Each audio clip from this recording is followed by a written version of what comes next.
What's going on? 4:35 on a late Friday afternoon. It's the 21st of November. I'm bobtrosset. Thanks for being with me today. If you could on the way in, like the video, subscribe to the channel, hit that notification bell, and please, if you are interested in doing so, 1, give me a call. 2, go check out. Oh no, did I screw up the poll? Wait a second. I had a poll here, and am I only having one option? Is there not a yes that's an option on my poll? Wait a second here. Am I not seeing this correct? Okay, there is a yes and a no. Thank you. All right, good. Just had to press this thing. Sarah and I have been tinkering with these in-stream type poll options. That's a new feature within the YouTube space. Anyway, I would love for you to cast a vote in our poll in the live chat. Question's simple. Is Lamar Jackson playing like himself? Yes or no? Meaning physically. Do you think that he looks like himself? Or is he being held back by physical limitations? He was listed as a full participant for the second consecutive week on both Thursday and Friday going into the weekend after missing Wednesday practices. Last week it was a knee. This week it was an ankle. Earlier in the season it was a hamstring. So we'll begin there with Aaron Glenn's comments ahead of week 12 in Baltimore. The road trip is over, and the Ravens now get prepared for 2 games in 5 days, beginning on Sunday at 1 o'clock against the Jets, followed by the Cincinnati Bengals 5 days later on Thanksgiving night at the bank. Perhaps Joe Burrow will be under center for that game. Again, all right, let's dive right in. If you'd like to share a thought, by the way, the guest access call-in line is pinned right now in my live chat. Aaron Glenn at the Jets podium earlier today with media. Look like himself these last few weeks? You know he does. He does. And if he doesn't look like himself, he still look pretty damn good. So again, he'll be a challenge like he is with everybody else. So we have to you have to be on our P's and Q's defensively, make sure that we contain him. All right, saying and doing all the right things, right? That's exactly what you do. Aaron has been under fire in year 1 with the Jets for obvious reasons. They're 2-8. They've benched Justin Fields. Tyrod Taylor, the former Ravens day 3 pick all the way back in 2011, will make his second start of the season this upcoming Sunday. And as I just mentioned off the top, while Aaron says what you're supposed to say in terms of, hey, Lamar's good to go, he's still looking like himself. We all know that he's had a lot of physical setbacks so far. Here's the overall injury report going into Sunday. Bateman and Keon Martin, the only 2 players with injury designations, meaning game status is featuring out. They are out. Rashad will miss his second consecutive game. Keon Martin, the undrafted rookie corner, will miss his first game. The rest of this list, a lot of whom were DNPs on Wednesday, all playing, no designation. Kyle Hamilton, Justice Hill, Marlon Humphrey, Lamar, most importantly, Isaiah Likely, Roquan, Ronnie, and Voorhees will all play. They were all full participants on Friday. Great news overall from a health perspective. Now, here's the other thing. I want to be clear, too. Just because I'm of the belief that Lamar does have physical limitations at this point in the season, as Aaron said, Coach Aaron Glenn, it's still damn good even when he's not 100%. Now, Aaron was not insinuating that he's not 100%. Of course, he's not going to say that at the pregame, postgame podium leading into Sunday. But I think what a lot of us can see is what our eyes are telling us, that Todd Monken's playbook is being impacted by Lamar Jackson's current health status. The run game is being impacted, meaning Lamar as a runner. And overall, this offensive line that's leaking oil is also being impacted because perhaps, as he has in years past, he isn't masking some of the deficiencies or weaknesses, particularly this year, at the guard play, both left and right guard. So, begs the question. Not going to be a problem on Sunday, right, against the Jets? Of course not. They're 14.5 point. I think it was 13.5. Opened up as 14.5. Now it's at 13.5 or vice versa. I can't remember what the spread is. Point is, Ravens are double-digit favorites at home. It's a Jets team that just went through a fire sale, particularly defensively, within the last few weeks. Their top pass catcher, Garrett Wilson, is on IR. And I think this is the type of game where, when it comes to the offensive line, get some new bodies in there. Or maybe bodies, singular. Go get Emory Jones an opportunity to see what you have in him. Even if it's a rotation. Why not? Aaron Glenn talked about the overall nature of the Ravens organization and how he views them even after that 1-5 slow start to kick off the season. History of how this team operates. And I think I said it earlier in the week that there's a number of teams that look at the Ravens and, man, we want to emulate exactly how they go about doing business. And Ozzie actually was the architect of how they went about doing their thing. So, and it's been consistent throughout. I mean, the players they draft certain type of players. They play a certain way. And I think at some point, man, every team has a lull. All right, but then some teams go back and remember exactly who they are, all right, and start to pick it up as the season progressed. And I think this is one of those teams. I think last year they started out like that defensively. It wasn't as good, but then they start to pick it up at the end of the season. So it doesn't surprise me that they're surging right now, but we just look forward because we get to play against a team that is surging. Butter them up, baby. Butter them up. That's what Aaron Glenn's doing. At the podium, Jets head coach, quote, there's a number of teams that look at the Ravens and want to emulate exactly how they go about doing business. It's been consistent throughout. At some point, every team has a lull, but then some teams go back and remember exactly who they are and start to pick it up as the season progresses. I think this is one of those teams, perhaps. And if that is the case, guys, man, this team has quite the opportunity in front of it right now.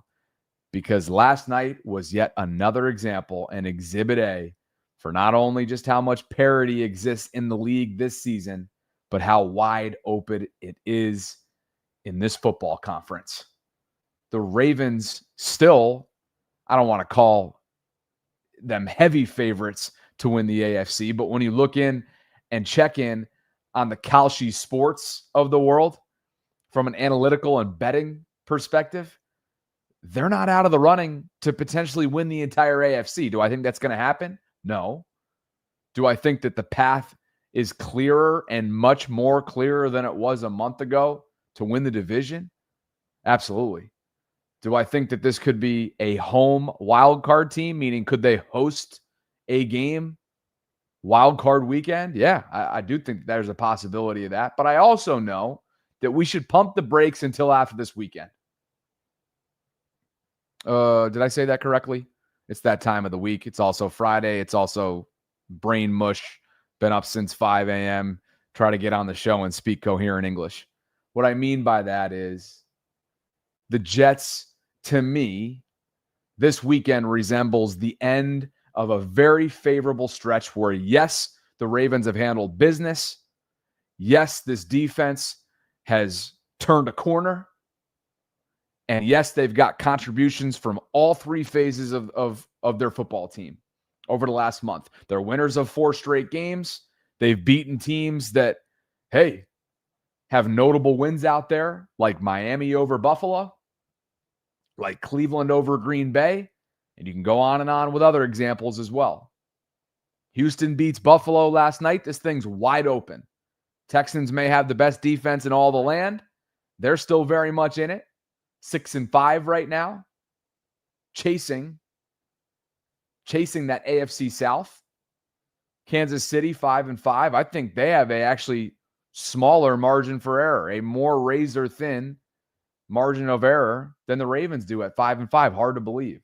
But what I'm getting at is knowing how backloaded this schedule is with AFC North opponents, knowing that you've yet to play Cincinnati, you've yet to play Pittsburgh, and you've got stiff competition, at least on paper, awaiting in New England and in Green Bay. One of those games will be on the road, Lambeau. The other will be at home, New England. I just want to pump the brakes ever so slightly because to me this represents the revisiting or the reuniting, shall we say, of a more tumultuous, not murderer's row the way the first 5 weeks were leading into the Ravens bye week, but the more stiff. Okay, go ahead and pause me on that one. You know what I mean. It's going to be a closing stretch that's a lot more in terms of degree of difficulty, in terms of the AFC North clashes that await. It's going to be a lot more difficult than it has been the last month or so. But give them their credit. They have played winning football. They've ripped off 4 straight wins. They've got some key road games sprinkled in there, avoided the trap game or whatever you want to call it, a fluke game against Cleveland, unlike they were able to do last year with Jameis Winston. That game could have gone either way last week, and they found a way to get it done. Yes, there are still deficiencies and glaring weaknesses that pop off the page at you. It really starts and ends with this offensive line. From there, you have concerns about their red zone woes.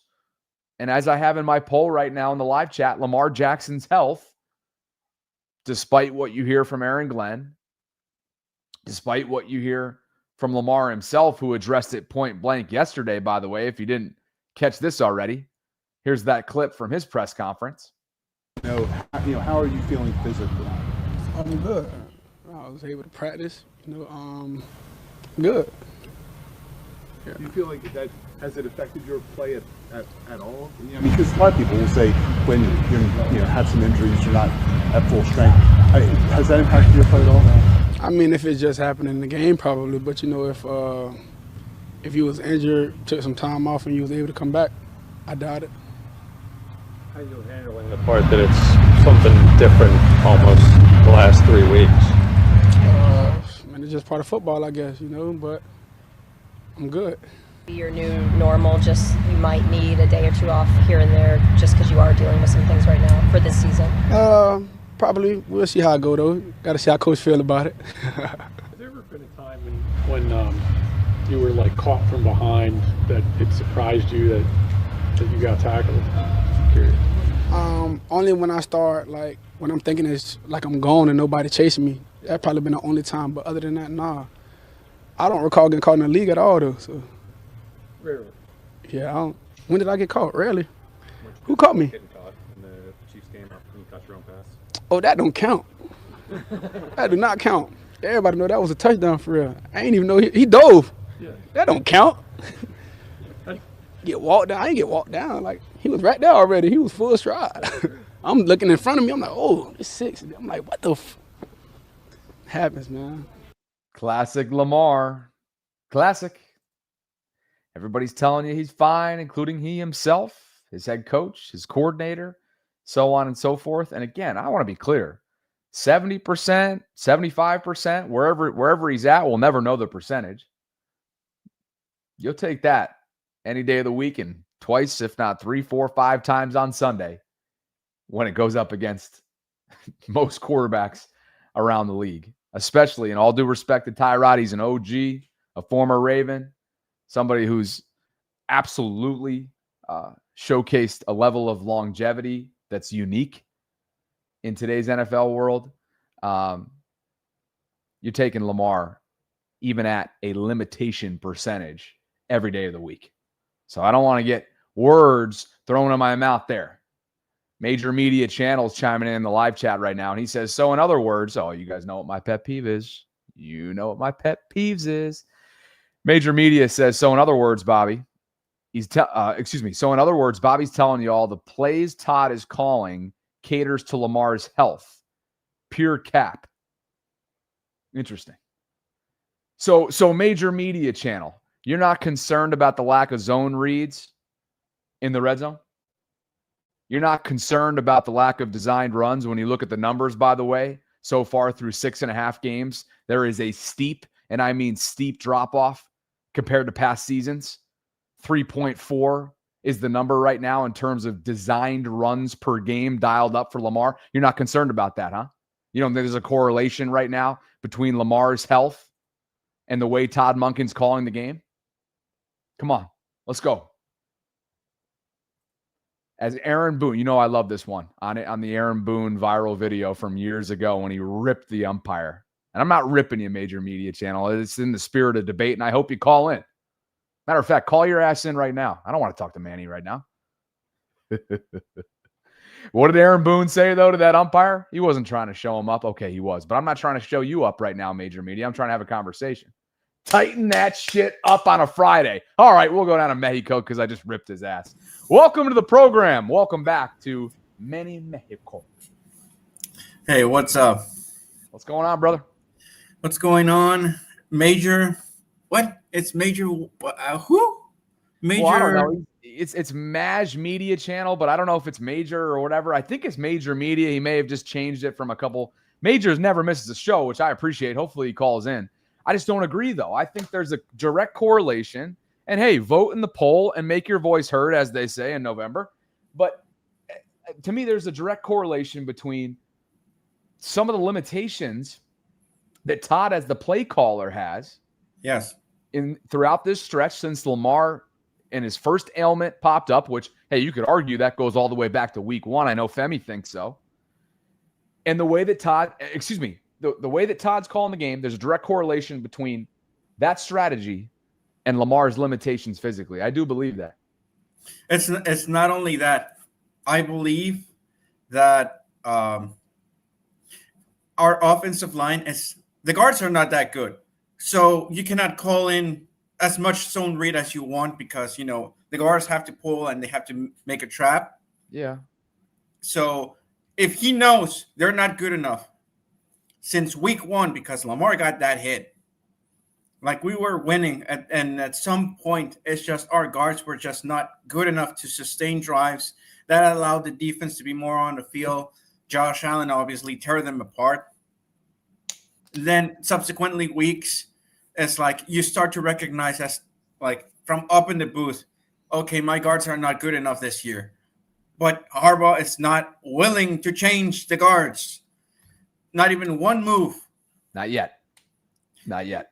According to him and speculation, not yet. But Not yet. like I said, let's knock on wood that Lamar doesn't get injured because of the guards, either Falalelo or Voorhees, letting through one pass rusher and a bad hit. But not yet. So that with Lamar not being 100%, no zone reads. The lack of them, it just showcases. Also, the lack of heavy formations, if you noticed, for just runs. Where are they? It's like we barely see them also. Count the ones that we had this year and the ones that we had last year. I formation. I don't see them. Why? Because we don't trust our O-line to call those plays. They cannot push in key areas. And that's the reason why less plays, less of Lamar being called to use his abilities.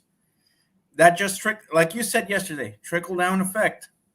If your offensive line is not working, the playbook that is this thick reduces to this.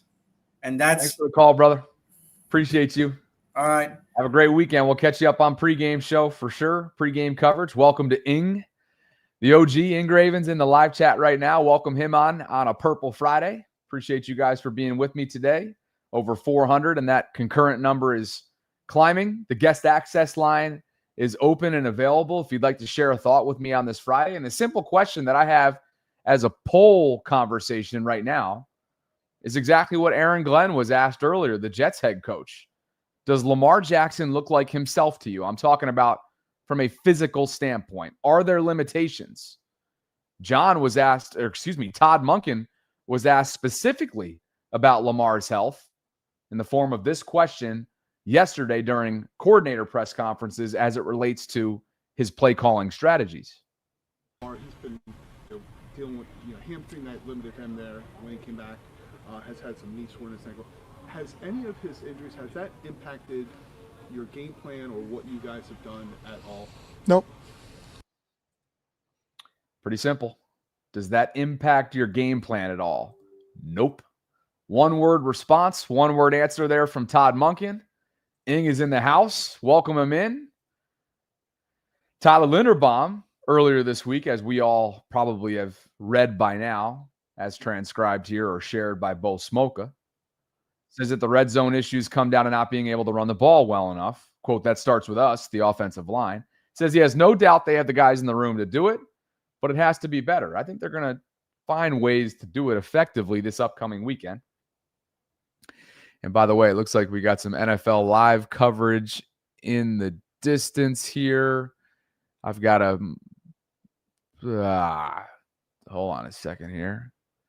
I've got some golden hour glare on the flat screen across the living room here. It looks like Jermaine Johnson was catching up with reporters on Lamar. I don't know. Maybe somebody can help me track that down.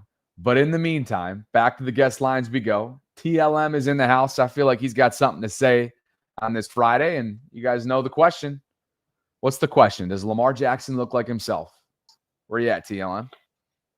No. No, not one bit. I mean, throwing the ball, that's different, but he's not himself. I like the razzle-dazzle that he used to have in the pocket, but that starts with the O-line, unfortunately. It just amazes me that we literally made 2 changes to the defense, and the defense is playing pretty decent. I don't know why we don't mix it up, throwing a new guard. What is so wrong with throwing in Cleveland or Jones at this point?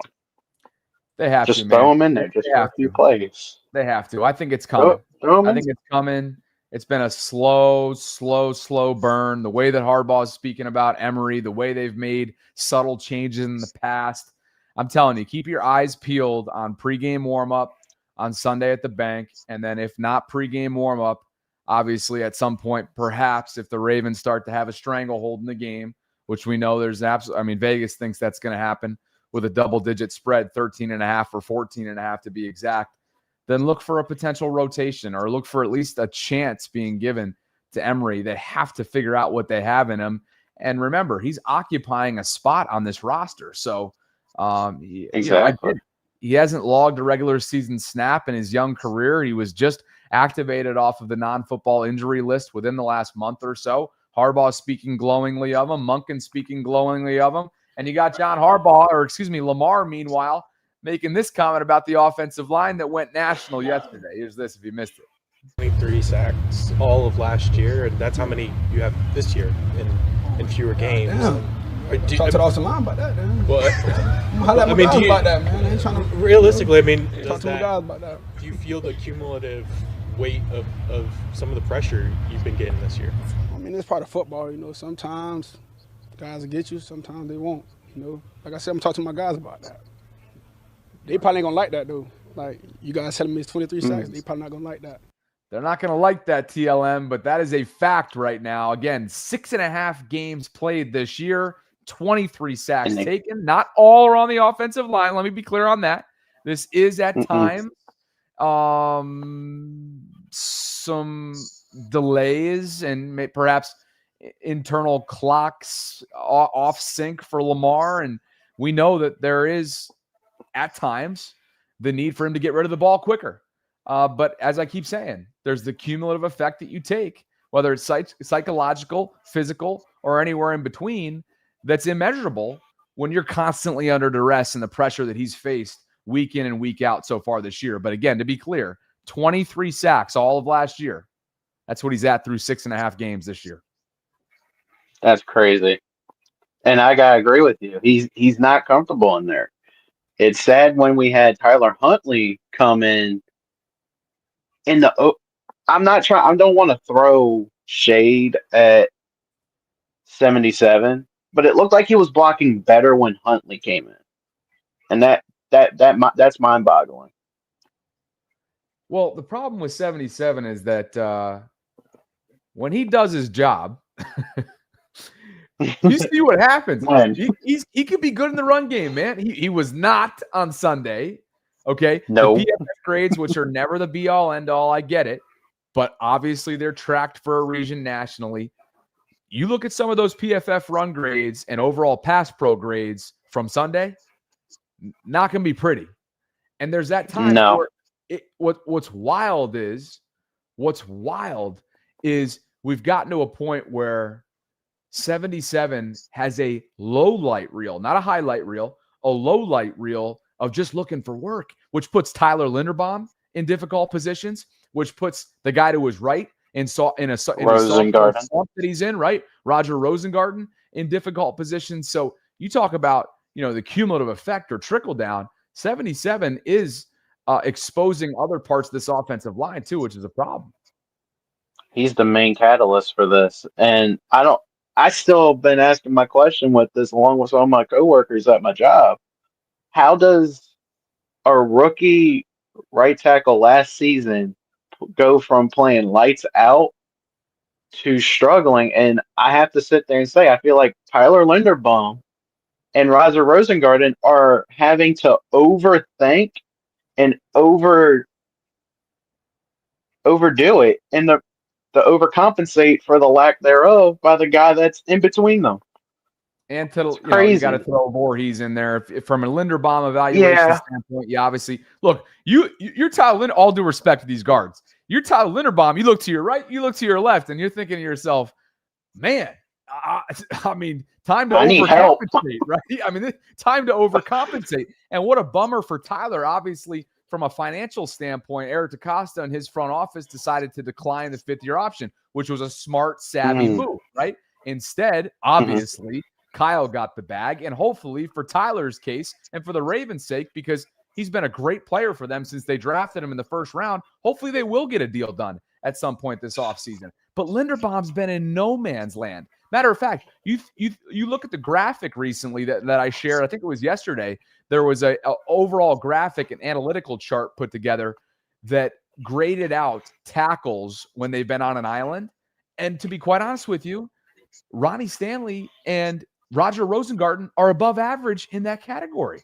And that's just one metric, right? That's just one area. Ronnie's really struggled this year in terms of some of the stiff competition that they've had. He's had some of the worst games of his career against Myles Garrett in week 2 and just this past Sunday. And obviously Rosengarten, man, there's one rep that just sticks out like a sore thumb that he's never going to want to see again, which I'm sure has already been shown in the film room this week. And he's probably over here like, don't even show me that, when Myles literally deleted him from the play, which was a tough watch. Yeah.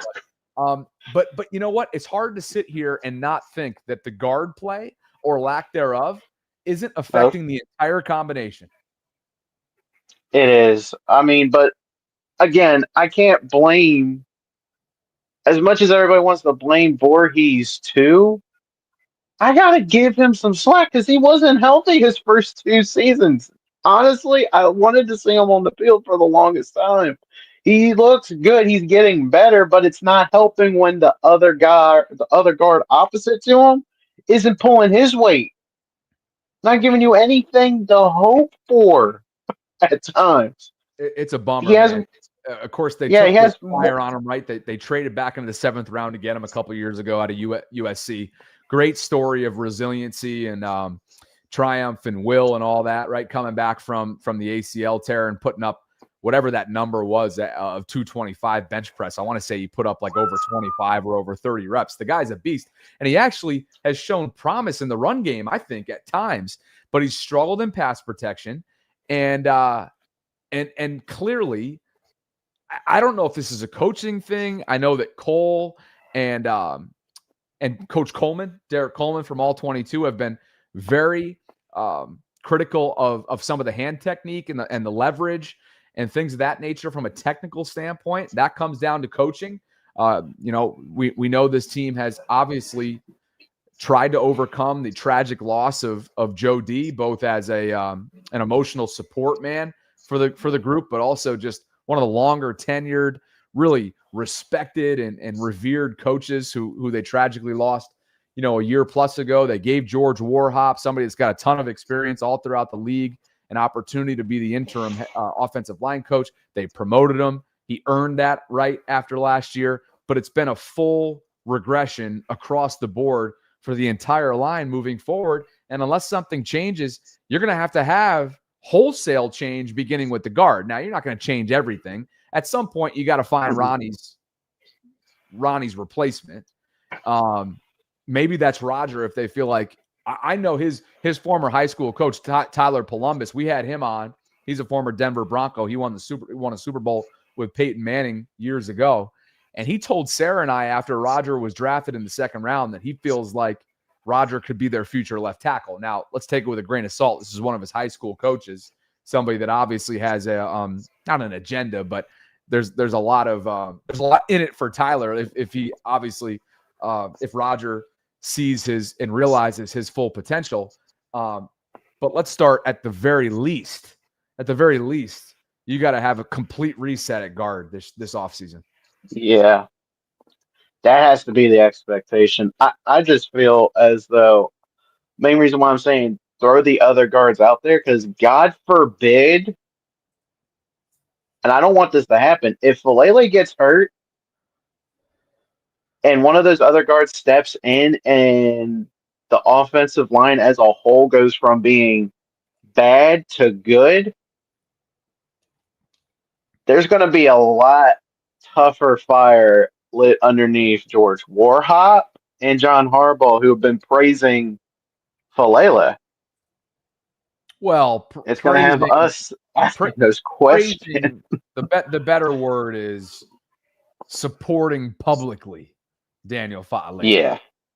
There's no hiding anymore his lackluster play. And so no, it's to reiterate something that, and I'll talk to you soon, TLM. I appreciate the call, brother. Guest lines are open if you'd like to share in a thought with me. Richard, we're coming to you in just a second. I want to continue to reiterate something that I think is obvious, but maybe is being overlooked by some, just based out of some of the anger that is lingering when it comes to John Harbaugh. He's obviously taking the media approach strategically, as you do from a head coach standpoint. Just because he's handling things the way that he is, whether it be political, just I don't even know what the right word is to describe the approach. You defend. It's a defense of your guys. You're building up your players. You're saying and doing all the right things in terms of being politically correct and not saying anything out of pocket. Then you get in those film rooms. You get in those meetings. You get in those one-on-ones, and the hard conversations are being had. Unquestionably, that's just how it goes, particularly when it comes to the approach to handling today's media frenzy. Yeah, thank you, Luke. It's a PR approach. Thank you. Which is exactly why you haven't heard from Daniel at the podium in months, if not years. I don't even remember. Did he speak during training camp? I don't even remember. If he did, it was brief. Richard, you ready to roll? Yes, he is. Welcome back to the program, Mr. Running Mate. And a guy that wants to be the future mod, as Felix Bautista and the Orioles agree to a $2.25 million contract. That's good news for Orioles baseball. Richard, welcome back to the program. You know the question in the poll, does Lamar look himself to you?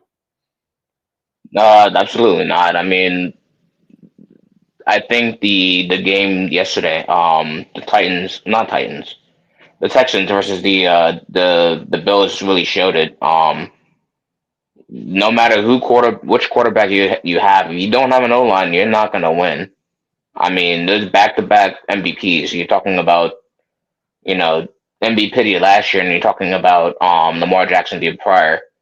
If the MVP can't make it with a poor offensive line, I mean, isn't that just a blueprint, for future success? I mean, going into the postseason and whatnot.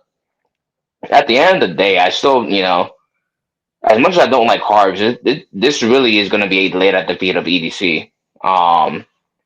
If they don't have a suitable replacement, then that's on him. I mean, I understand wanting to trust in the guys from last year, but I do recall that Bills game very vividly last year. They did not look good. Yes, there was weather involved. That doesn't matter.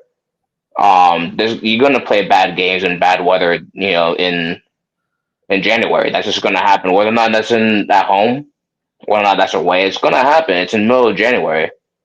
If you go to KC, I mean, the Midwest knows a hell of a lot too from the drafts from the Great Lakes. So it's not like you can avoid, you sit in sunny weather and everything, and everything's going to be great. So I wish that they had addressed it because, I mean, it's been years that they've been showing the blueprint, and for some reason, the Ravens still want to, do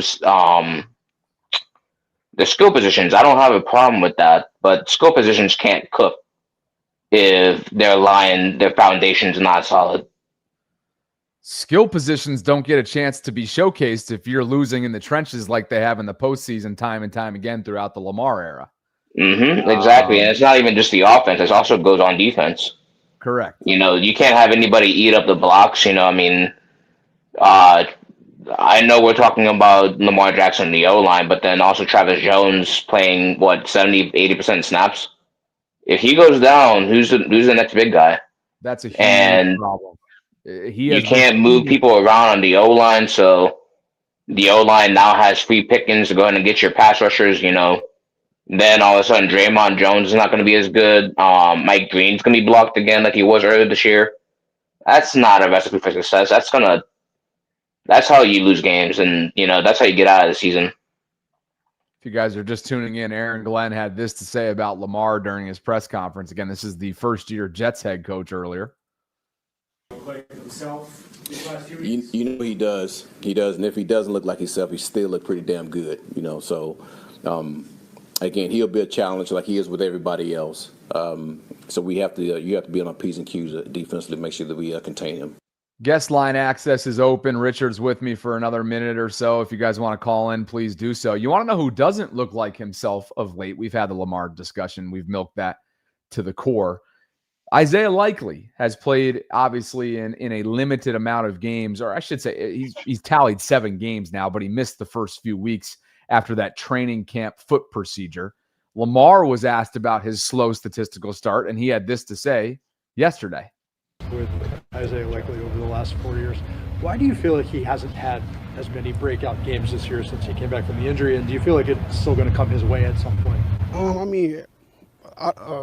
We got other tight ends, other guys eating, but he's been coming along, as the season been going on, and he was out like the first few weeks, but his time was coming, but like I said, we got other guys who's been stepping up and doing their thing. So, when your number's called, I feel like he's going to do what he's supposed to do. Guys, if you're wondering why this 28th ranked red zone offense is the unit that it has been through 10 games, 11 weeks, it's really not all that complicated. It starts with the offensive line. It then goes to some of Lamar's health and the limitations from a play calling perspective that have come with that. The inability to consistently run the football. You have no Rashad Bateman for the second consecutive week, who's always a threat in the red zone. Isaiah Likely has been a non-factor, and you see the numbers up on the screen right now. This is in the middle of a contract year. I'm almost sick for Isaiah. 118 receiving yards on just 12 receptions, 17 targets, no touchdowns, 7 games played. Guys, this is a player that not all that long ago, prior to the injury, was getting top 10, if not even higher than that, projected contract money in this league. And by the way, based on reports and some of the tea leaves that you start to read, they were clearly trying to get a deal done prior to the injury. Now, it hurts. Your heart hurts for Isaiah that he opted to bet on himself, perhaps, and go play this year, much as like Lamar did years ago on the tag, right? And ended up certainly balling out to the point where he became, at the time, and will become again, I'm sure, the highest paid player in the game. We know how those deals work. But this is setting up for a very compelling offseason, and not compelling in the right way. I'm talking about perhaps a tumultuous offseason between Isaiah's representatives and the Ravens front office, Richard. Yeah, I remember several years ago when Marlon Humphrey was coming back from injury, and everyone was saying that he was washed, that his career is done, that he should hang it up and whatnot. And then you're seeing now, granted, he's not playing great this year, but last year he absolutely balled out. And so when it comes to, injuries, I'm not shocked that it's taking him a little bit of time to go in and get back to where he was. I expected it. Same thing kind of happened with Mark Andrews last year, if you think about it, with his injury. He did not show up until the later half of the season, and then, ultimately choked in the playoffs. But I don't think he showed out until like week 10, week 11, which is right around right now. And then what does he end up doing? He ends up finishing with a career high in touchdowns, 11 overall. Mm-hmm. So, yep. All right, brother. Appreciate the call, Richard. All right. Well, put me in as the mod. Seriously, it's gonna make it will make both yours and Sarah's life better. Let's have a chat. Let's have a chat about it. Text me. You know the number. Appreciate you, brother. Yep. Have a great weekend. Appreciate you guys for being with me tonight. If you want to share a thought with me, call in. If you want to make your voice heard, vote in the poll. The answer is simple. Is Lamar Jackson, does he look himself physically? Is he playing like himself? Would love to get your thoughts on it. Stay tuned is running his mouth in the live chat. Let's see if he calls in. He says, stop clickbaiting, Bobby. Someone tell me what was Jets Aaron Glenn has telling reaction to Lamar Jackson's current health. I'll tell you right now, stay tuned. Here's what it was. It sounds like you're a little bit tardy first and foremost, so welcome to the stream. Here were Aaron Glenn's comments earlier. Himself these last few weeks. You know he does. He does, and if he doesn't look like himself, he still look pretty damn good. So again, he'll be a challenge like he is with everybody else. So we have to you have to be on our P's and Q's defensively, make sure that we contain him. Okay, stay tuned. Let me tell you. This is what that is. That's English for me, as in, well, one, we might like what we see from him in terms of internally, because we don't think he's 100%. I'm theoretically speaking as if I'm Aaron Glenn and their strategizing side of things, but we're not going to let him know publicly. And we know in our heart of hearts that Lamar Jackson, based on his resume, at 70%, 75%, maybe he's even lower than that, I don't know, is still better than the average NFL quarterback every day of the week and twice on Sunday. Okay? So that's what the telling reaction is. He's going to be respectful. He's going to be complimentary, much like he was talking about the entire Ravens organization as a whole, which he also did in today's press conference. History of how this team operates. And I think I said it earlier in the week that there's a number of teams that look at the Ravens and, man, we want to emulate exactly how they go about doing business. And Ozzie actually was the architect of how they went about doing their thing. So, and it's been consistent throughout. I mean, the players they draft certain type of players. They play a certain way. And I think at some point, man, every team has a lull. All right, but then some teams go back and remember exactly who they are, all right, and start to pick it up as the season progresses. And I think this is one of those teams. I think last year they started out like that defensively. It wasn't as good, but then they start to pick it up at the end of the season. So it doesn't surprise me that they're surging right now, but we just look forward because we get to play against a team that is surging. That's all I have to say. Stay tuned. If you got more, comment, call. Matter of fact, do the latter. Call, please. Guest line access is open on this Friday afternoon. I appreciate you guys for being with me. If you haven't already done so, would love for you to join the Bobby Baltimore Discord community. It's a group that is growing by the day, over 1,000 members and counting, and it is free to join. We talk sports across the board. It's 24/7. And again, it is totally free to join. There's always chatter in here about God knows what, as there is right now in the Ravens channel. I'm literally looking at it off to my left-hand side screen at the moment. Okay, back to the guest lines we go. Rave is going to come on in just a second, but because he's here, let's talk a little bit about short yardage woes, and Derrick Henry was asked exactly about that. Sort of confidence, though, in short yardage situations, though, going forward? This must have been the best play I've ever seen in y'all life. I mean, we just executed the play. It worked, and we always have confidence. Not because one play went for a touchdown, we don't have confidence. I mean, defense get paid too. Sometimes they're going to get the best of you, sometimes you will. So that's just football. Derek, related, what do you think has to change, or how can the red zone, especially the deep red zone, improve? Execution. Us just executing, us being better. It all ties in together. I think just us focus on it and getting better at it, letting the results show.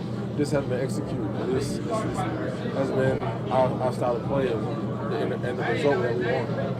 Okay, so is Derrick done with running behind this line?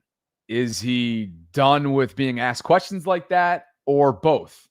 Or something else? Because clearly he was a little irked there, particularly given Derrick's usual sort of subtle, monotone, business-like approach to his media sessions. That was just a slightly different wrinkle. And as I went with on the vault earlier this afternoon, slightly prickly right there from Derrick Henry. Ashley says all the above. Hey, Ashley, your handle, because everybody's handles are strange right now. I don't know why. Ashley's handle is @AshleyRoyalty. That's some queen type shit right there. What's up, Ash? Happy Friday to you. Rave, what's going on, brother, man? Welcome back to the program, brother. What are you doing over there? You get ready to do some pass block sets? Run it.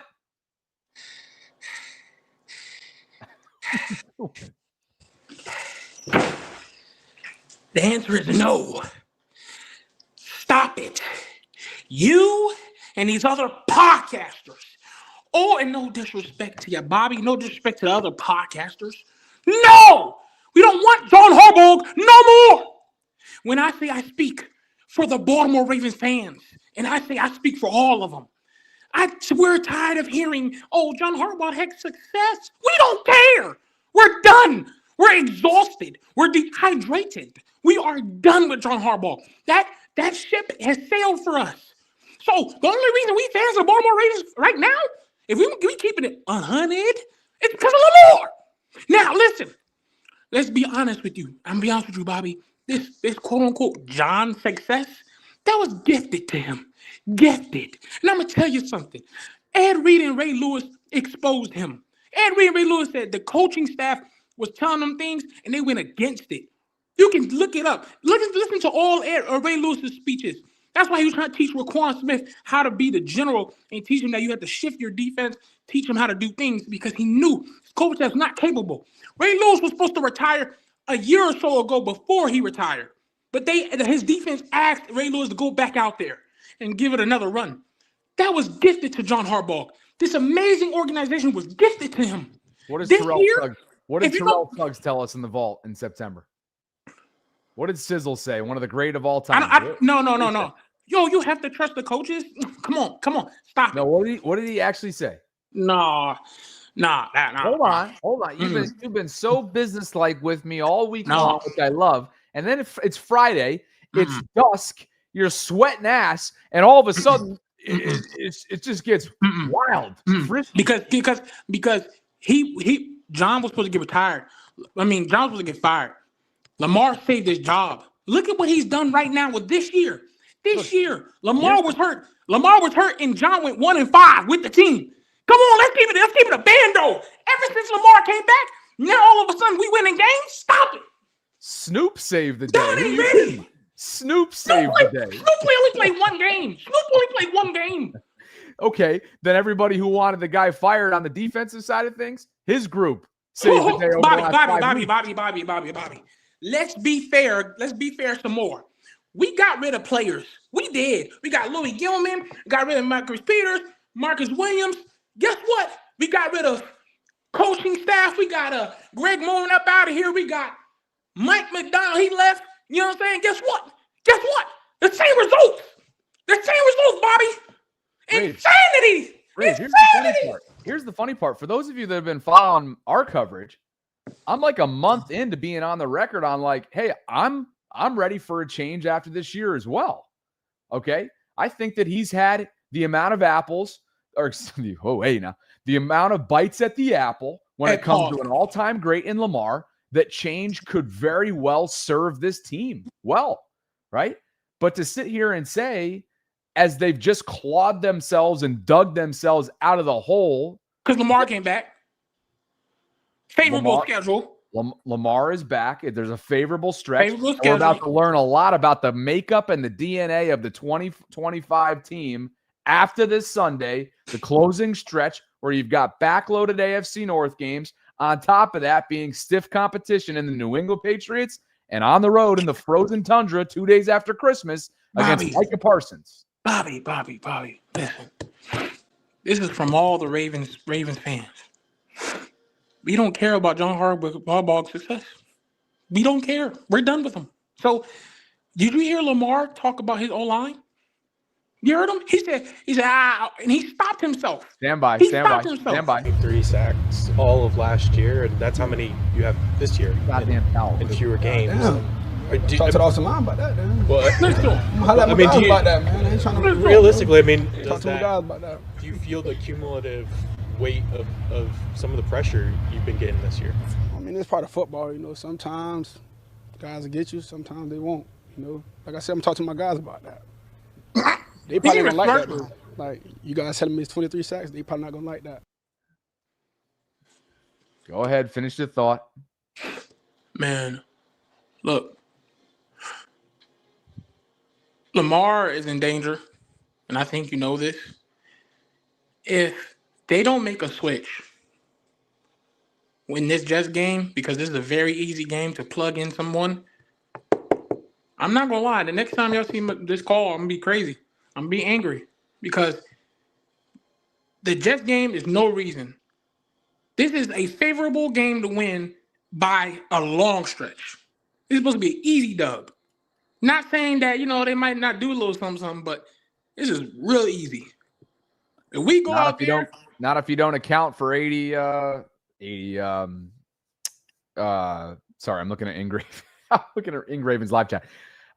Not if you don't account for Jermaine Johnson. Ain't gonna be easy. Once again, if we go out there with that same O-line against the Jets, look at Ing. I promise you. Look at Ing over my dead body. Look at this.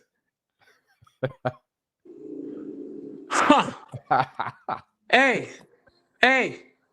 hashtag Big Cleveland. I don't need your ass sweating all over my channel. Man, I'm sweating for a reason. Because I have to come up here over and over to talk about it. Talk about this situation. Talk about John's ego. Talk about Eric DaCosta don't want to get help. This is ruthless. Hey, you look great.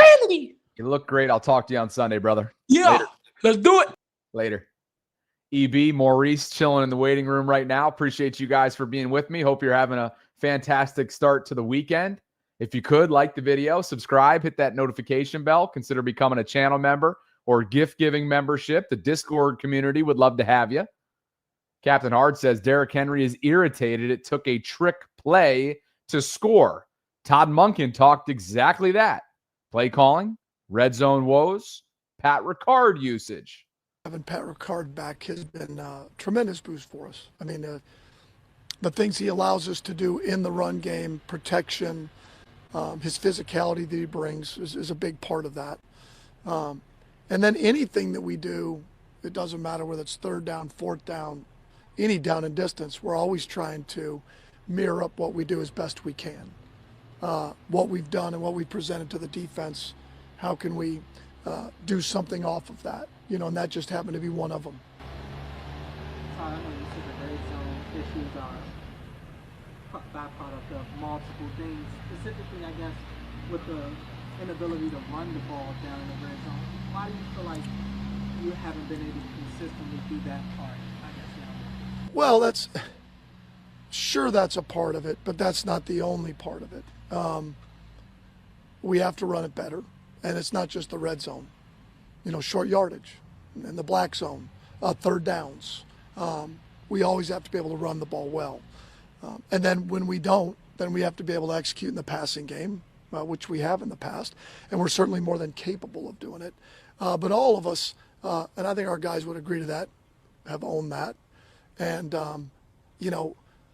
some of the last couple of weeks have been unfortunate. We get the ricochet off Rodgers' helmet.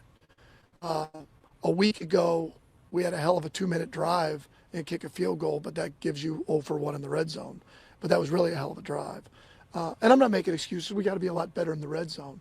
But what matters most, just like any week, is that we're elite this week in the red zone, right? We're unbelievable in terms of offensive penalties, right? We haven't had procedural, we're not holding. But you know what matters? Is that we don't have penalties this week, right? That we're great on third down, that we're able to run it this week, that we're able to throw it this week. Just like anything, right? If you go 0 for 4 in baseball the day before, you know what matters now? Frickin' today. That's what matters right now. And really that's the way we're going to look at it, is you can't carry over stats, right? But we sure as hell can fix it and be really good this week. Uncle Todd's right. They have not been a heavily penalized team this year. And if you're looking for something positive up and down his offensive line, that is one of those areas. And he's also right. Where you rank right now through 10 games, 11 weeks does not matter. That said, it tells a lot of the story as it relates to some of the key deficiencies, which is causing drag, causing red zone issues, causing scoring issues. And you look at where his offense ranks after a blazing hot start to the season opening month or so. They're the 21st ranked group overall now. They're still 4th in the run game, 142 yards per game on the ground. They're the 29th ranked passing offense. That's hard to believe. They're the 10th scoring group, 13th on third down, 26th on fourth down. And again, the Achilles heel there that sticks out like a sore thumb on this page right here is their red zone offense. Less than 50% of the time inside the 20, they're scoring touchdowns. That's 47.2% of the time, ranks 28th league-wide. It's got to get better, and it's got to get better as soon as possible because this team is not far away from the degree of difficulty, not maybe getting back to what it once was the first 5 weeks of the season, but it will be more stiff than it was the last month or so, and maybe through this weekend, obviously. Jets a very winnable game. Richard says, rather have Lamar not retire early than flags. And Be More Vince says, is our defense better or are we just playing bad quarterbacks? Vince, to be honest with you, this has been something on my mind for weeks now, and I don't know if we're really going to know for another month. But this right here is the true question. This is the $1 million question as it relates to this team, their current makeup, where they're heading, where they were, where they've now gotten themselves to, and where they hopefully can go and sustain. I don't know. I genuinely do not know the answer to this question. I know what I've watched. I know the encouraging trends defensively, what I've seen. I know the alignment changes. I know the additions of Alohi Gilman and Draymond Jones. I know all of those things, but I don't know what they are overall, their full body of work, and how they stack up against the AFC elites, for example, or the offenses like the Cincinnati's. Are we looking at two barn burners, shootouts like we were last year? And if so, will the Ravens come out victorious on the right side of those games, just as they did in that season series sweep in 2024? EB, you with me? EB and Maurice posted up right now in the waiting room. Want to share a thought with me on this Friday? EB, for once, is off the clock. Or no, he's not. I spoke too soon. I see that jersey. I see that setup. Look at you. Look at this young man, too. He's got the beanie on, but the beanie's above the ears as if to say, yeah, I'm available. What's going on? Oh. What's going on, Bobby? What's going on, man? How you doing, dude? Happy Friday to you. Likewise. First, I want to give a huge shout out to Rave Kingdom. I hope he's still watching right now. My brother, you are on point. John Horrible needs to motherfucking go. I've been saying this for the longest, Bobby, and I'm going to keep on saying it. Whether we go all the way to the promised land and win it, or if we get booted out. John Horrible, George Warhawk, and anybody else that's been a hindrance to this organization needs to go. Hashtag new head coach 2026. Here he goes again. There you go again. Hey, that's not the question, though, big dog. Come on now. Oh, yeah, I'm sorry. Back to your question. Hell no. No, Lamar is not looking good. No. And I get all the other factors as far as the offense being bad, but I connect all that back to the offensive line. The red zone woes as to why we can't get in the red zone. Trash ass guards. The lack of creativity. You can't get creative if you can't really move the line. Lamar being hurt. Well, of course, Falalala is always looking for work, as you put it, Bobby. What else? The problem is that Daniel, it's one thing to talk about looking for work and being caught in no man's land and just not having, like, to me, it's like, oh man, can you like realize your full potential of your God-gifted specimen-like ability? You're 6'8", 300 plus pounds. Like act like it, you know? It's easy for us to say, but what I'm trying to figure out is, what the hell is the problem? What I'm trying to figure out is, what is the problem? You're, like you said, Bobby, you're 6'3" and you're over 300 pounds. How? Why are you getting ragdolled like a child? Well, why are you having people having you do the do-si-do? The problem is he's like not built. Out there. The problem is he's not built to be a guard. Okay, he's not built to be a guard. He's a developmental player. And it's a situation where the front office has not properly replaced the void that left when they allowed Kevin Zeitler years ago to walk in free agency. So when you do that and you draft an injured player who, hey, may have a ton of promise, including maybe as early as this weekend in Emory Jones, you're willing to pay the price that you weren't willing to pay in free agency and ride That- with a player that lacks, whether it's, I don't know. I'm never going to question a guy's like character or integrity or physicality, but when you watch 77, you're just left wanting more. You want more violence within the realm of football. You want more mauling. You want more physicality, right? And you don't get that enough for 77. Granted, he occupies so much space. You see what he does when he's in the proper gaps and his spacing is on point. I mean, look at what he did, just simply being himself for that 59-yard burst for King Henry on Sunday. He was the guy that opened up that lane, and Derek took it for 59 yards. And my whole thing is, why can't you keep that up? See, back when we first let Zeitler go, and technically Daniel was supposed to be the next man up for right tackle, but John Horrible thought it was a good idea to, you know what, forget all that. We're just going to draft another tackle. Let's do an experiment. Let's turn Fa La La La La into a guard. EB, you have a great Friday, my brother. It was great catching up with you. Likewise, Bobby. Be safe out there. What a treat in the waiting room right now. Typically, I got to track his butt down. But tonight, repping his Miami Heat, who's been posted up in the live chat for the last few moments, is the OG of Ravens YouTube. Impromptu. Joining me tonight, Engraven. What's going on, brother? Happy Friday to you. Hey, happy Friday. How you doing, man? It's great to see you. What's going on? Hey, this feels good to be on somebody else's channel for once, man. Well, you ain't got to do all the work, man. But we appreciate what you're doing. We appreciate how you this live stream. I was glad that I was able to catch it because I can't usually catch your live streams on Fridays, but this has been fun. It's been fun to be in the comment section and see everybody just going off. Like I said earlier, man, you and Rave. It sounds like because I know you got your own Bobby Baltimore. You got the Vault with Sarah. You got the Ravens Collective with Cole Jackson and Jeff Z. And I'm sure you got a million other things that you be doing too. But you need to add another one to your list. And you and Rave, because y'all are like yin and yang. Y'all are just exact opposites of each other. So it would just work so well, man. I think it would be fun. We all think it would be. Everybody in the comment section, if you think that would be fun, just put it in the comment section, please. Go ahead and do it. Listen to you adding to my workplace. Let's go, man. You never know. How about like just speaking this into existence? What if you and I were to do an in-game play-by-play multi-cash stream, or 1 week we do yours, the other week we do mine? I mean, you know me, a little bit about my background. I love the art of play-by-play. And the fact that you do watch with me's for all 17 games, postseason, preseason, everything else in between, I think salute to you, because that is difficult. It's so hard, as I've learned with Sarah out for the majority of this week. It's so hard to avoid dead air. It's so hard to keep up with commentary that's smooth and in rhythm. So credit to you there, man. But see, the thing, I don't take nothing too seriously. I don't try to be like over professional or anything. We just watching the game, having fun, talking about it, whatever. Because I ain't no X's and O's person. We just a fan like all of us are.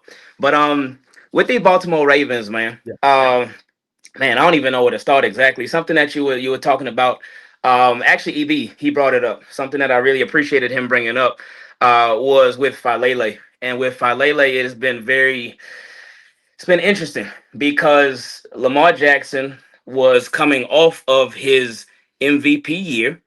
And then last year, they decided they wanted to experiment with Falele.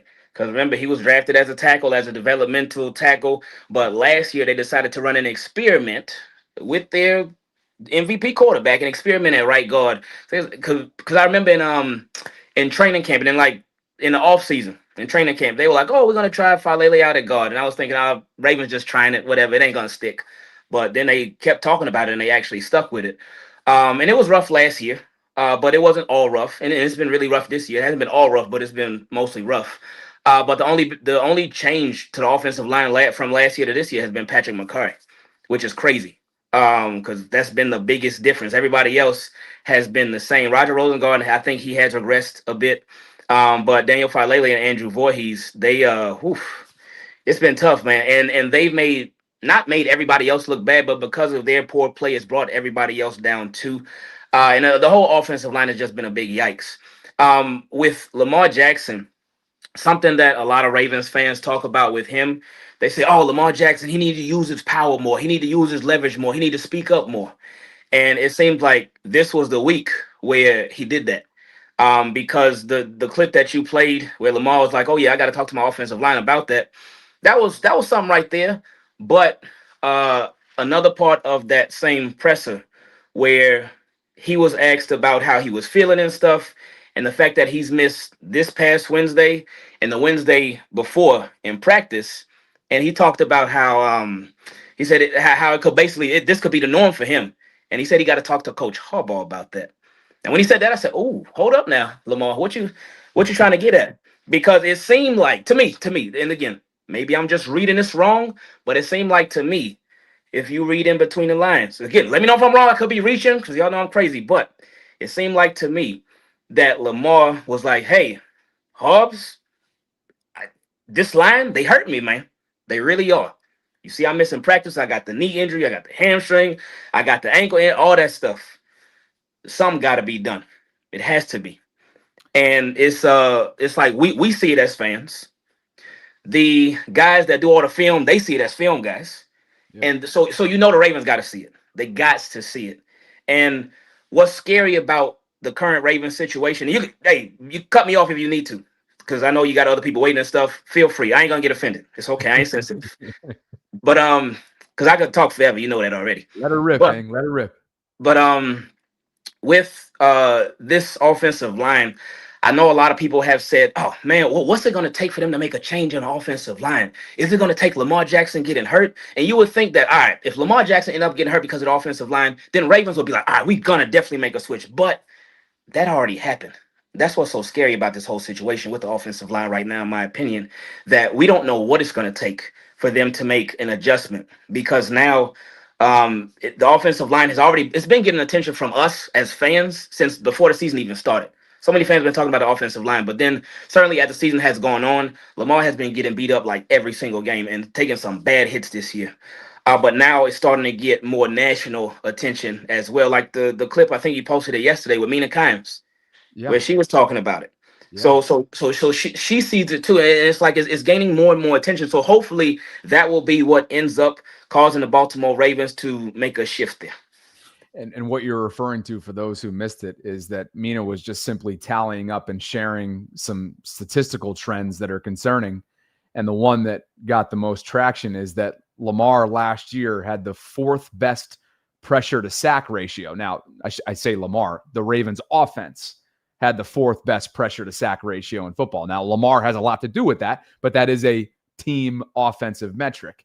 This year, through 6.5 games, he has not played 10, obviously, 6.5, with taking into account leaving the second half in Kansas City, 31st. They're 31st in that category. It's a staggering drop off. He's sacked 30% of the time when pressured. And I want to get back to a comment that you just brought down us on memory lane. Mm-hmm. And it was Eric DaCosta, whether you want to call it experimenting or resetting, rebuilding, whatever you want to call it, the offensive line. Those comments got a ton of reaction a year plus ago. But then you go ahead and Lamar puts forth what we all believed to be an MVP season. Right. You win the division for what, the 3rd consecutive year in a row, I think it was. Or is it the second? Okay, so they're trying to do it 3 times in a row for the first time ever, I think, this year. Is that correct? I believe so. Okay. Don't quote me though, but I believe so. They're either going for 3 or 4 in a row. Maybe the live chat can help us out with that in a second. Yeah. But what's interesting about that is that comment went from really polarizing and an area of critique to being almost swept under the rug because of how high flying this offense was last year. Now, 2 years later, it's almost coming back to bite them in the form of letting somebody that was, and Ashley confirms that, it's 3 in a row. Thank you guys. Thanks, Luke. Here we are now at a point where you let Patrick McCary walk. Somebody that I think was undervalued based on, yes, I get it, he was the most penalized offensive player last year. But as we both know, there was nobody more versatile. There was nobody more durable. There was nobody that said yes more than Patrick McCary throughout his years as an undrafted rookie in Baltimore. You let him walk. You give Andrew Voorhees the opportunity to start, much like you did prior to him going down last year. Right. And we've seen the results. We've seen regression at both guard play. Because of that, it's trickled down into Rosengarten. Tyler Linderbaum has trust issues because when he looks to his right and left, he sees some of the worst guards in the entire league. And Ronnie, as much as you love the guy and as much as he took a hometown discount to be extended this offseason, has really struggled in those 2 games against Myles Garrett this season, which, to his credit, everybody does when it comes to left tackle duties. So that's where they find themselves in. And you just brought us down, I thought, wisely, that comment from Eric DaCosta now 2 years later coming back to bite him.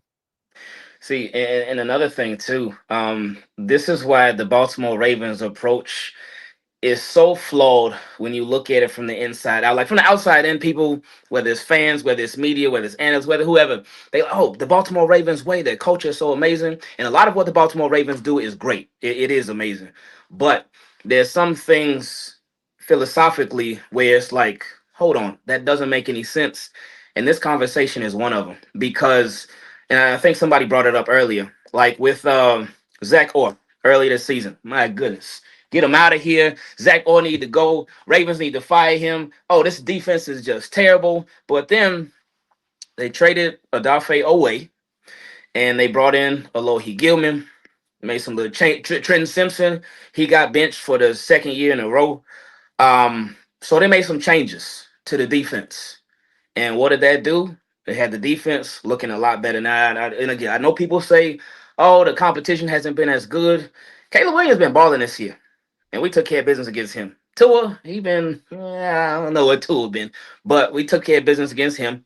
Then with and they beat Buffalo. Yeah, NFL crazy. Oh my goodness. Oh, Matt Stafford. He only put 17 points up against the Ravens.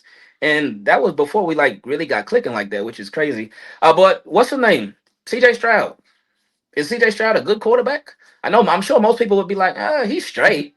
Hung 44 on us. Hung 44. So this defense is weird, but they have been playing better. So you got to give them that credit. But basically, my point was with Zach Orr, they made significant changes on defense in order to get better. They saw the defense being terrible. They saw the defense being bad. They saw the defense like, oh my goodness, what is this? But you know what? We can fix it. They fixed it. And of course, again, the competition is going to get better later. We'll see how they do. Hopefully they continue. But my point in saying all that is that if they made those changes to fix the defense when they were struggling, why don't they take that same approach on offense, specifically with the offensive line, to make changes with them when they see them struggling? Because I think it's always important. Something that we've been saying for years is that even if you're winning, obviously when you lose, so much stuff gets exposed. When you win, so much stuff gets covered up. But even if you're winning, I think it's very, very important as a team, as an organization, and even in your personal life too. Even if things are going good, I think it's important to always look for ways to still continue to improve. And the Baltimore Ravens, it seems like with them winning and the offense doing enough to get by, they could be doing a lot better. It seems like they just continue to overlook this offensive line over and over and over again. And it's like, what's it going to take for them to take that same approach that they've had on defense, make a few changes here, make a few moves here, and do it to the offense? This is the week to create change, baby. Come on. Several weeks removed from Emery being activated from the NFI list. He's a player that was a day 2 pick, as you know, out of LSU. He was drafted to be a tackle, but as he said in one of his media scrums earlier this month, he played both positions, that's tackle and guard, while at LSU. He's a certifiable dog by all accounts. You follow the folks and check in with the folks that covered him while at LSU, and he was a Baton Rouge beast. And perhaps this is the week, even if it is a rotation with 77, give him a shot. You leaned on the rotation last year. We know they don't want to make a habit out of that, but I'm with you, man. Now is the time, and now is the time before the key stretch begins. You have dug yourself out successfully. Yes, you've used a favorable stretch, albeit what you just mentioned as well. There's some teams that you've beaten that have highlight wins. It just speaks to the parity-driven league that is this year. And it's now or never, baby. It is now or never. Are you going to the game tonight, or where are you at? No, I ain't going to no game tonight. We chilling, man. We just enjoying ourselves with the family, man. But I appreciate you, Bobby. As always, appreciate your community, your platform, all that stuff, man. Keep doing what you've been doing. Keep killing it. Keep crushing it. But most importantly, have fun with it, man. That's it. Just have fun with it. This was awesome. Totally, for those that are wondering, totally unplanned and a good surprise at that. So hope you have an awesome half weekend with the fam. We'll have to do it again soon, brother. Oh yeah, for sure. Appreciate it, man. I'll Later, talk to man. you. OG, that's the OG right there. As you guys know, I'd say go subscribe to his stuff, but I'm sure you already do. Ingraven Vids, longest standing Ravens YouTuber in the space. Appreciate that.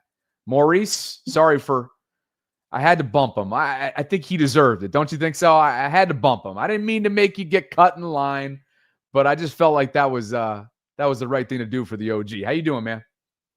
I'm doing good, but yeah, where do I begin with this Ravens Well, team? I'll tell you where you begin.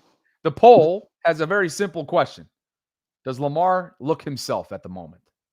Hell no, he does not look concerned. He does not look like himself at this particular moment. It's like we've been concerned for Lamar and his health pretty much the whole entire season.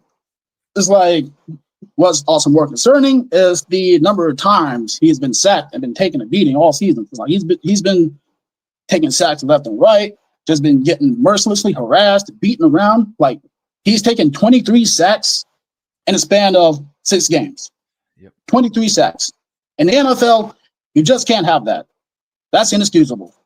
23 sacks in 6 games. That's like that's almost like Joe Burrow numbers. Like a couple of seasons ago, or was it last year, whatever the case may be. Joe Burrow got sacked like 43 times or whatever the hell it is.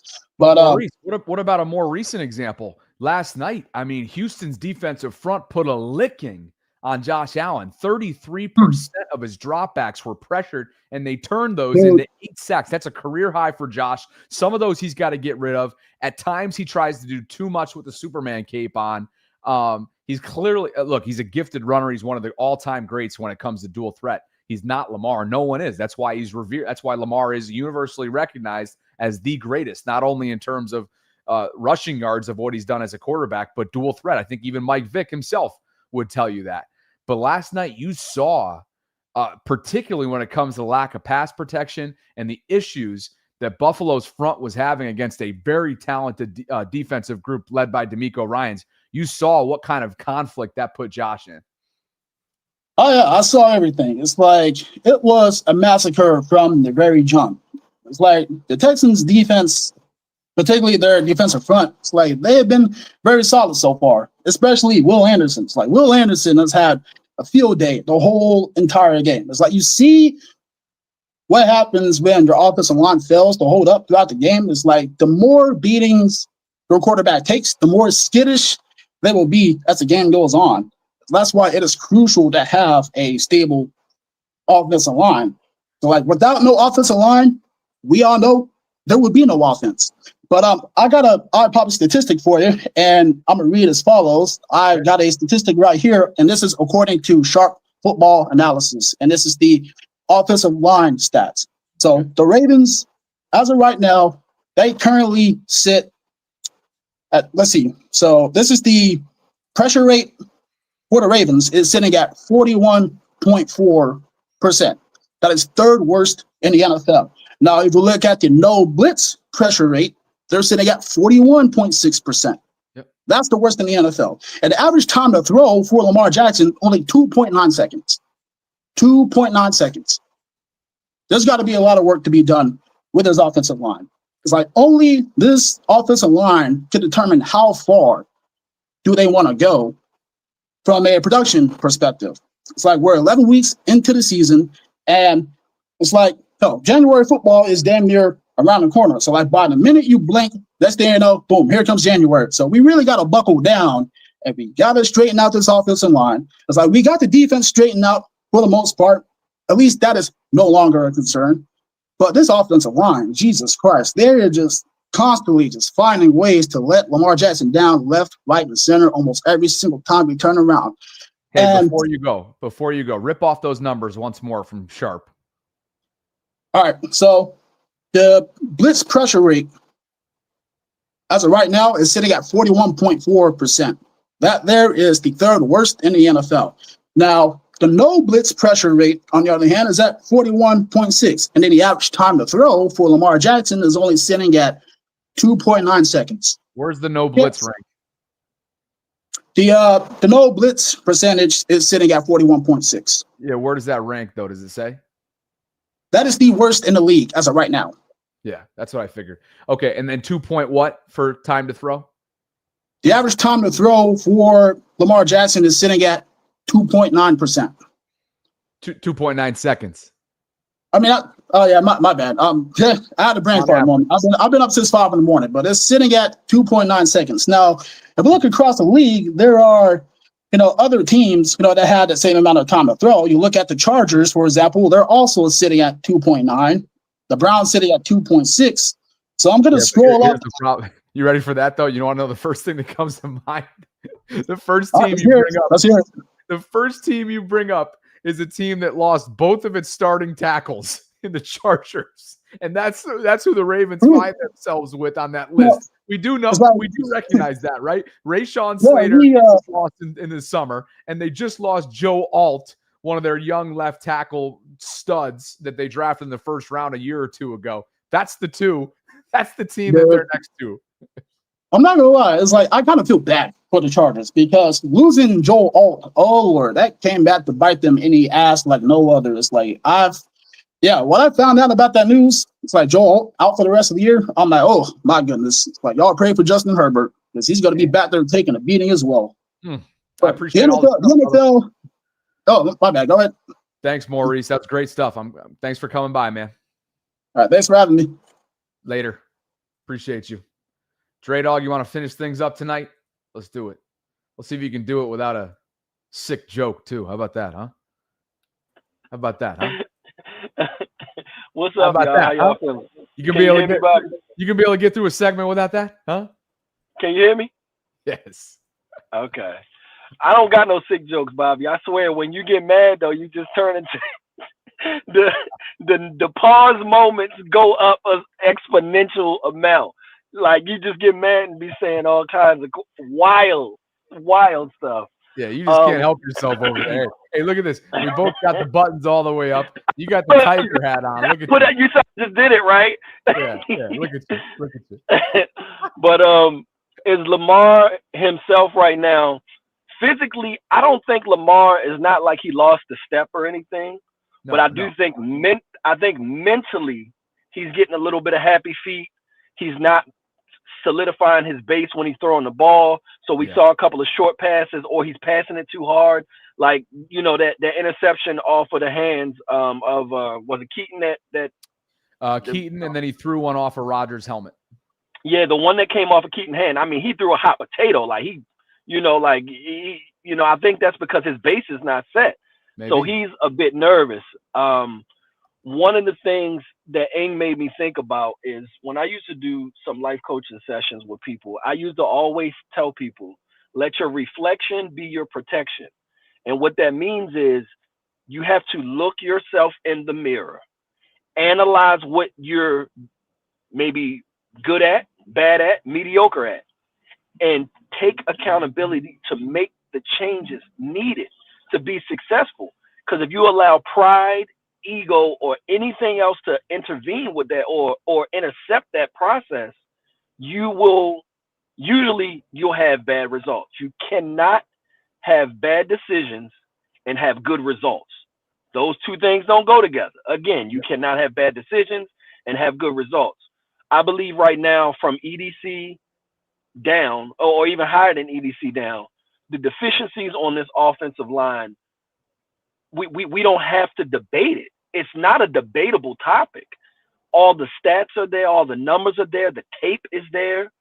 I think what's going to happen is, though, I think Voorhees is going to get swapped out, and either Emery or the other kid will come in, and they will not touch Daniel Falele. I think there's also a sentimental value, because remember we had heard whispers that Daniel was kind of Joe D's project, right? I think there may be a sentimental value attached to Daniel Falele as well, that, the late Joe D, that they're trying to keep that legacy intact, so to speak, to honor that man, to honor Joe D.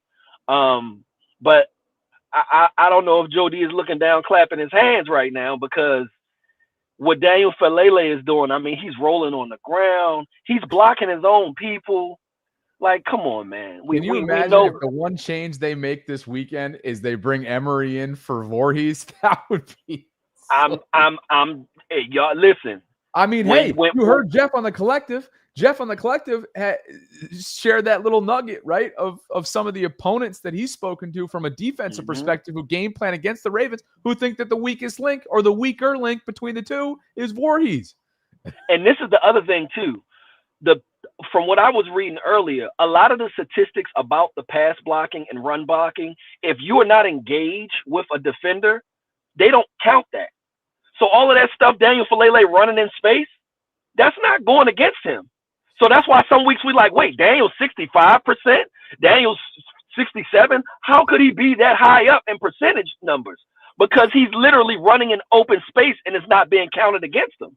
My man's beating the system. Man, he's beating the system and beating the team and everything else. But no, they got to get right and get Lamar protected, man. We've never seen him take these type of forceful hits, man. We got to get Lamar protected. But yeah, man, I still got the Ravens winning against the Jets.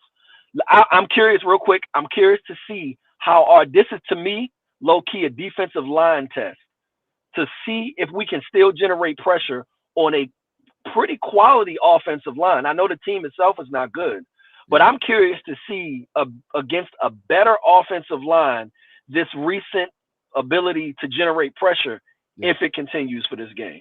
Not to mention, I mean, this is a group that as a rushing offense is the 5th ranked group league wide. They put up 141.6 yards per game on the ground. Ravens put up 142. So this will be a nice test for not only that, Dre, but also like, hey, are you stout against the run like you have been over the course of this month, particularly with a team that you know has to run to beat you because they're down Garrett Wilson and they're starting Tyrod Taylor? Now, granted, bringing in Tyrod actually does the opposite. It gives you a chance to push the ball downfield, which they've been unable to do with Justin Fields, which I'm sure was one of the key decisions in benching him to begin with. Right.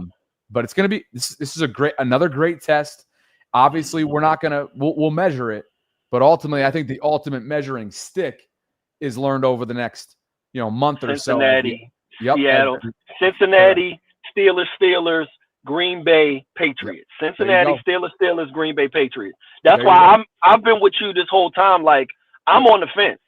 I'm not convinced yet. Until you get these true tests with some of these teams that are more consistent, then we can get some real answers around it. And that's why when Femi asked me point blank on the vault yesterday, he's probably in the live chat right now, whether or not I was ready to kind of walk myself back. I just wasn't quite there yet. Now, if you had gun to the head based on what they've shown, and he was like, do you think they're going to be a postseason team? I said, well, I'd have to say yes right now. They're clicking and their defense is absolving, right, or is allowing or masking some of the deficiencies on the offense right now. And that has not been the case throughout the Lamar era. So it's only like, what does Femi always say from an analytical standpoint? Regression of the mean. Like perhaps things start to turn around, particularly when you get Rashad back and Lamar's able to hopefully get himself back. And maybe you make, and when I say get himself back, like hopefully continue to get himself healthy and stay more upright, especially if there's a change on the O-line. But I just haven't quite been there yet. And so we're going to learn a lot. It's not a murderer's row the way that it was the first 5 weeks, but it's almost a war of attrition over the next 5 or 6 weeks. So appreciate you, Dre. Last point, real quick. If we don't win the division, we don't get into the playoffs. Like yes, we lost the tiebreaker against the Bills. We lost the tiebreaker against the Texans. Yep. And we lost. Did we play Kansas City? Yeah, and they lost that too. Yeah. So all 3 of those teams are already in front of us. If we do not win this division, we are not going to the playoffs. Literally, the path couldn't be more clearer. It's winning the division and hosting a wild card game. Like that's a legitimate possibility. And maybe it does end up becoming Buffalo when it's all said and done. So good stuff, brother. As always, safe travels out there tonight. Have a good weekend. Yep, you too. Dre Dog, always good. A couple one-liners in there for the ages too. Guys, if you haven't already done so, I would love for you to join the Bobby Baltimore Discord server. It's a 24/7 hub for conversations surrounding Baltimore sports. There's always chatter in there. There's always dialogue. There's always community being built. And as you can see, folks just joined within the last couple minutes here. King Ty became member number 1049. Shelly, what's up, Shelly? Shelly became member number 1050. I just pinned the comment right now with the access link. It is free. There's always giveaways going on in here. There's all kinds of different dialogues, you name it, including all things Ravens in the football chat. So hope to see you guys there, and I hope you guys have a fantastic weekend. The plan as of right now is to not go live on Saturday, but you never know related to the news cycle with this team. So stay tuned. Maybe I'll be live tomorrow, but if not, pregame coverage starts in the 11 o'clock hour on Sunday. Hope you guys have an awesome weekend. Thank you so much for being here. And I want to say shout out to DeBruz. DeBruz last night, as many of you probably noticed when he called in on the guest lines, he wanted to donate, just out of the generosity of his own heart, $500 as a thanks for the coverage. Well, you want to know what he did after? Emailed me, cash apped me $500. Shout out to DeBruz. I'm going to pay it forward, my man. And I appreciate you so much for supporting the channel. All of you, especially those that chose to donate via the Super Chat tool today, and everybody that showed up to begin with. You guys are the best. Have an awesome weekend. I'll catch up with you.